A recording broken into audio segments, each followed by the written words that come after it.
everyone. I just wanted to say thank you for the outpouring of support for Pearl and I and my family.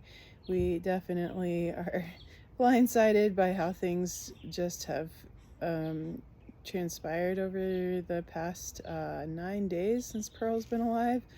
Um, and yeah, the birth story is actually pretty crazy. I went in on the 22nd of May in the evening. I'd felt kind of weird all day and finally went to the OB screening in the evening around 10 o'clock at night and failed the tests. They were like, you're not leaking amniotic fluid, so go home, get some rest, and we'll just see what happens. And I was having contractions. I was already starting labor at that time, but they still sent me home. So then, about 1 o'clock in the morning, I fell asleep. 5 o'clock in the morning, I woke up and I couldn't sleep anymore. My contractions were too strong. And so then I decided that day, actually, I had a class scheduled. I had 3 students signed up who had purchased admission in my wood burning class. So first thing was to contact them and start refunding their orders, and then to then try to eat breakfast. And my contractions were getting strong enough that I'm like eating breakfast in between contractions. And still my water hadn't broken, so I decided to just keep laboring at home, and we kept doing that. And my mom came down to help watch my son Laz, and finally right about 10:30 in the morning, something gave way. I didn't know what it was, but I knew that it would get us into the delivery room. And we live about 20 minutes away from Denver Health, which is the hospital that I can go to with my insurance. So we got in the van and drove down. John, my partner, was driving, and I was in full on like active labor at that time. And so John is driving as fast as he can on I-25, and then we're on the 6th Avenue exit, and I told him, you've just got to drive in the emergency lane, John, like I'm having this baby now. And so he did, and believe it or not, like people tried to block us. Like we were driving in the emergency lane with our hazards on, and people tried to block us from driving, and they were honking at us, and they were super mad that we were like cutting the line because the exit was super backed up. But the shoulder there is like half paved and half dirt, and has car parts and all sorts of stuff on it. So that's what broke the car, was getting down to the hospital and driving in the emergency lane of 6th Avenue. But we got me there, and the parking lot for the Pavilion C at Denver Health was totally full. There was no parking for me or for John. He had to drop me off, and they got me in a wheelchair, which I pretty much almost delivered in the parking lot. And then they got me into OB screening, and I almost delivered in OB screening. And then miraculously, they got me into a delivery room, which was the same delivery room that I delivered my son in.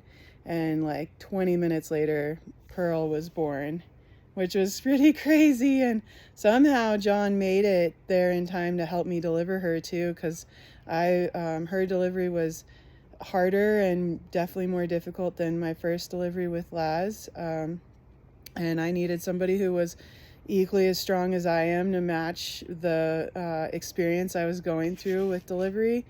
And Pearl came out, she was coming out head first, but her hands were around her head. And so then with each push, her hands, then her arms extended out instead of her head. So I ended up having to birth her with her head and her shoulder girdle all at the same time. And that's really what tore me up bad in my pelvic floor and my birth canal.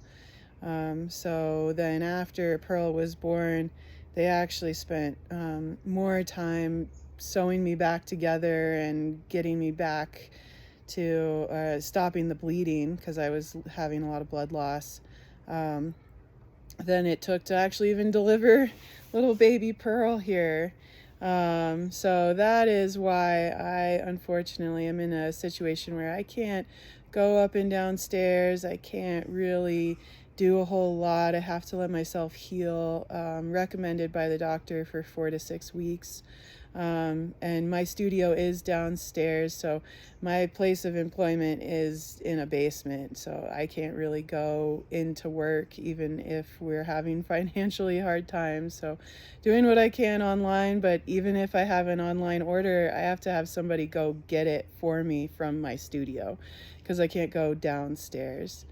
And so then also, yeah, I went back. I ignored the doctor's orders. I did have an online order I needed to process in on that came in on the 21st before I went into labor, but it was my weekend, and so I didn't go down the day that it came in to go pick up my this order. And so I went in on Friday to pick it up, and for my studio, noticed that like my baby gate that I use as my little blockade to say don't go back into my workroom area was totally kicked in. My cabinets were open, my drawers were open, and then I noticed that my security cameras were stolen and some other things had been taken out of those drawers and cabinets.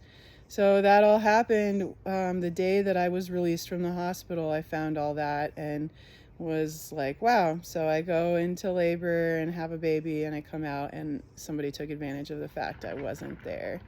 That's pretty lame. So then beyond that, because we had to drive so crazy to get down to the hospital, the van, our car has been in and out of the shop with really expensive bills. The Colorado family leave is taking a long time to kick in, and we thought we could apply 30 days in advance, but that's wrong. On the website, you have to have a birth certificate to apply. So all sorts of things have just popped up as barricades for us. And so I really truly really truly appreciate the support all of you have been giving to my family and myself today and in the past couple of days and into the future. I really appreciate it. We really can use it now at this time. So thank you so much.